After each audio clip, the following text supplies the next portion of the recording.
Surprise!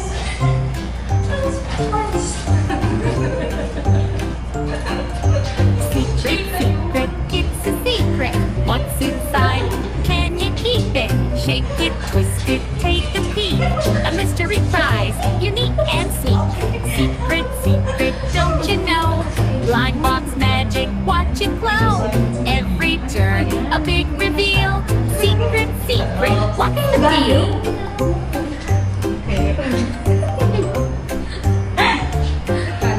Secret, secret, it's a secret. What's inside? So this time naman ay mag-unbox tayo na Ano? anik-anik. Kung anik-anik. Okay. Kung tingnan, Sige. huwag ka titingin ha. Kasi nga gagawin, isa-isa. Okay. Isa-isahin. Okay. Kailangan mo kung ano Diyan yan. ka muna sa ano? Sa bungad? Sa bungad, syempre. Makakawal pala sa kanya. Ano to? Parang puro chocolate? Ina? Oh, chocolate! Chocolate! Chocolate din. Ano mo yan? Pangalanan mo? Popya, mangustin. Baka March. Kasi March ka yung sinabi. Toblerone. Puro Puro Toblerone. bawal sa'yo. Yaya. Yan. Toblerone ulit. Ano pa to? Ano yan? Ano ba yan? Wait, hi, salamat. May bago na akong pang-akit. Isang... Hindi alam mo lang mo sa'yo. Sige. Ganun mo. May pang-ano na ako, may pang na ako kay Miss. Lagi kasi akong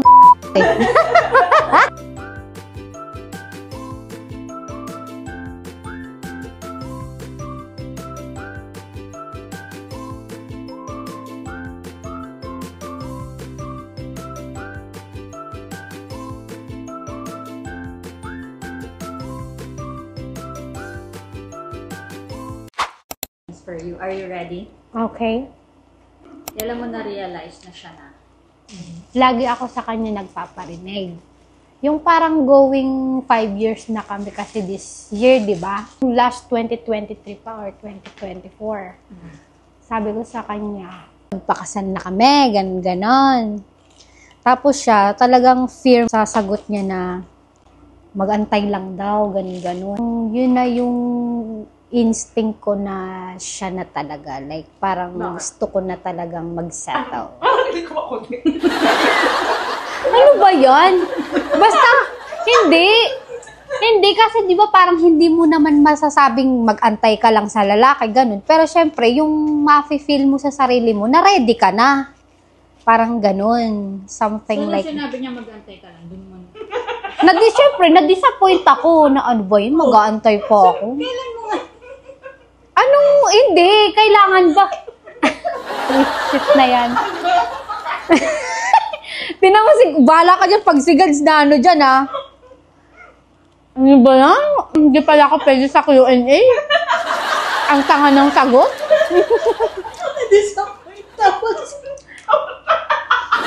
Hindi. Para kasing ang question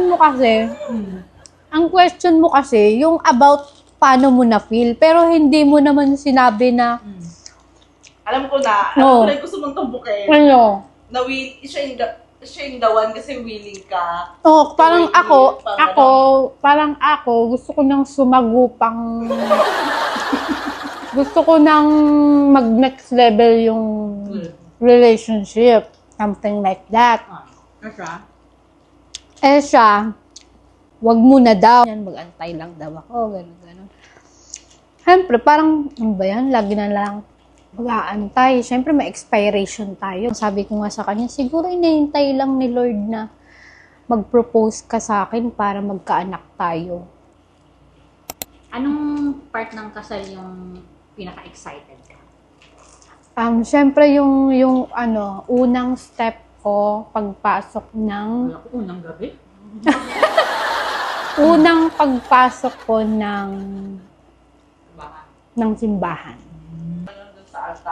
Yes, yung talagang sa ano na, oo. Kasi hindi ka na, kahit naman nung nagsisimba ka, hindi ka naman yung doon ka maglalakad sa harap, di ba? Hindi ka makaganon doon, di ba? Ang favorite memory mo Oh. ng fiancé mo? Favorite, siguro sa akin yung lahat ng travels namin.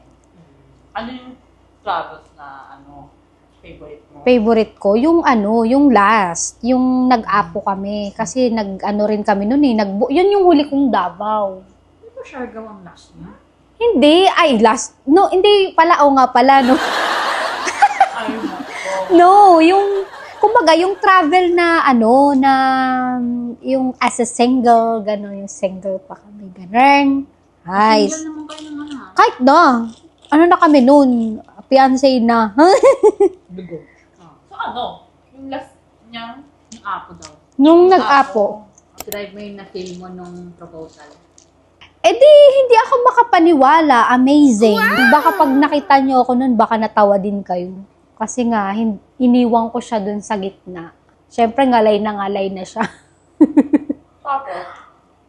Tapos, bumalik ka. Eh di, siyempre ako lang iyak nun sa gilid. Tapos sabi niya, ano ba, nangangalay na ako. Gagalo na lang. Kasi umiyak ka muna agad. Dapat nag-yes ka muna sa kakaumiyak. Eh, hindi eh. Tapos ang nasabi ko na nga lang talaga sa kanya, sure ka na ba? Sure ka na ba? Tanong. Tapos yun pa yung hindi nakuhanan ng video na yan, no? Meant to be na mo na yun. Core memory na lang. Anong lesson ang natutunan mo so far, sa relationship mo? Mag-give and take. Tsaka halos siya naman ang nag-a-adjust talaga. Wow. So, Pero kapag talagang mali ko, ina-admit ko naman na yung parang nagpapatalo naman ako, ganun. Anong biggest wedding day wish mo? Wedding day wish ko, ano lang. Ano ba yan? Ba't ako naiiyak? Sige. Sige, ikaw dahil special ka for today's Siyempre, gusto ko lang maging safe ang delivery ng aking Junakis. yung baby HM. Yes. HM. Okay. Yes. Okay, what is your dream honeymoon? I bet ko mapaspa siya. Kasi laging masakit katawan niya eh. Sa Malagos. Ako yung laging tagahilot. Meron so Hindi ko siya mahilot kasi jaundice ako. Sino mas madrama? Ikaw o siya? Madrama. Siya yun. Siya? Okay. Anong sabi? Oo, siya eh. Okay. Anong pinaka-nakakainis na habit ng fiancé mo? Habit talaga. Habit, hindi, sis. Siyempre, sis, pasintabis ako makain. Pero, yung pag sa CR, jejebs na lang, ang tagal kasi panay cellphone. gawain ng mga lalaki yan. Tapos, ang lakas-lakas pa ng volume ng ano niya. Tapos, ang mga pinapanood niya, puro politika, mga ganun. Sino una nag-sorry? Siya. Siyempre, never ako nag-sorry dun. Grabe. Oo, hindi ako nag-sorry dun. Kung si Mems ang tatanungin, ano sa tingin mo yung masasabi niya na bridezilla moment? Bridezilla. Paano ka niya i-describe when you're in your bridezilla moment? Bridezilla ako pag hindi niya inaayos yung laba. Naiinis ako na yung pagsasampay niya, ang lousy. Tapos, makikita mo yung nilabahan niya. Minsan, madadampi sa sahig, ganon. Eh, parang pet peeve ko yun. Yung mga ganon, yung tipong kahit konting dampi lang yan sa floor. Sabi ko, naglaba ka pa. Hindi mo ka na tumingin. Kaya nga, sabi niya, itutuloy ko yung paglalaba ko, wag ka ditong nakatingin. What's your guilty pleasure? Ayan, yung travel. Ngayon lang talaga, hindi natuloy So, sis. gusto, di ba? Anong love language mo? Ako, yung sa kanya o sa Love language mo? sa Ano mo kanya. pinapakita kay Mems na More on, yung touchy ako. Like, lagi ko siyang hinahag, kinikiss, gano'n. Physical Or touch. Yes, physical. Siya yung maasikaso. Yes, ganun siya lagi. If you were a couple sa isang romantic comedy, movie or series, ano yun? Romeo and Juliet. Langit ako, lupa si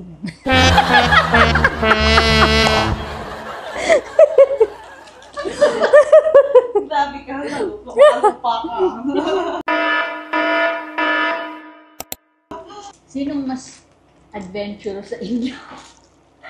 In bed, you or your fiancé? Siyempre ako. Okay. Oh, Pwede talaga. go. Yes. Sabi ko. Satisfied Sabi ko. Sabi ko, ito yung bet ko. Try mo yan. Pero ang pinakamalala na hiniling ko sa kanya, sabi ko, pwede mo ba akong Sabi niya, kadiri ka. Sabi niya, kung ang ganyan, gagawin, pa-virgin ng Sabi ko, itatry ko lang naman kung anong feeling eh. Anong something na gusto mo i-try sa honeymoon? After ng kasal, since going 6 months na ako noon, magpapaalam ako sa OB kung pwede na akong Bakit sa umpisa ba hindi pa pwede? Sa ngayon kasi na dahil nagkaroon ako ng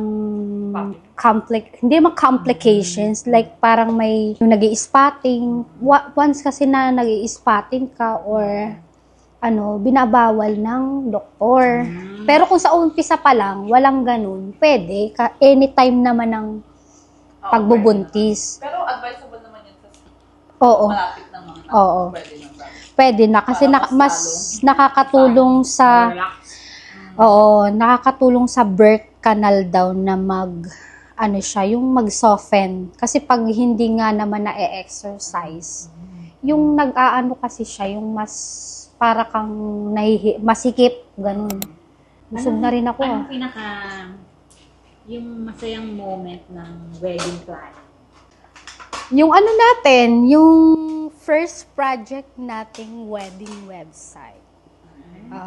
Maraming maraming Napamangha. pumuri. Wala. Yes, ang ganda daw, naiyak daw sila, ganun. Yung iba, ay taray, may paano pa love story. Wala naman nagsabi na, naiyak ako. Asan mo yung pencil mo? Yun yung may pa love story pa daw na kwento. Maganda daw. We grew up side by side.